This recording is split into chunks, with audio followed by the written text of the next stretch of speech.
პარკში მედიკოსებს ადგილობრივ თვითმმართველობასა და მოქალაქეებს შორის საინფორმაციო ხასიათის შეხვედრა მიმდინარეობს. განხილვის თემა ახალი კორონავირუსია. საუბარი ასევე შეეხება ვირუსის წინააღმდეგ ბრძოლას და ამ მიმართულებით ჯანდაცვის სისტემის მზაობას.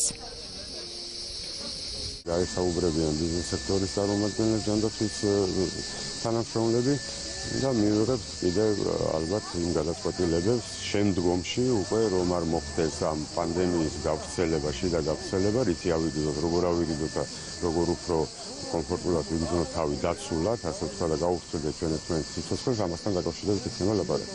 ცხეთაში ჩვენ გავაკეთებთ და კიდევაც გავაკეთებთ დღეის შემდეგ, დავიცავთ იმ რეგულაციებს, რომელსაც ვიცესებს და გვეუბნება გვაძლევს ჯანდაცვის სამინისტრო. მიზანი ამ შეხვედრის არის ის, რომ მაქსიმალურად მივაწოდოთ ინფორმაცია და შეიქმნას უსაფრთხო გარემო, რომელიც ემსახურება საბოლოოდ მოსახლეობის ჯანმრთელობის შენარჩუნებას კორონავირუსის პირობებში, დაავადებების პრევენციის მიზნით ჩვენ მაქსიმალურად მივაწოდოთ ამ ხალხს ინფორმაციას, გადავცემთ საინფორმაციო შესაბამის მასალას და გარდა ამისა მივაწვდით სპეციალურ ხსნარებს, რომელსაც ისინი გამოიყენებენ თავის ყოველდღიურ საქმიანობაში.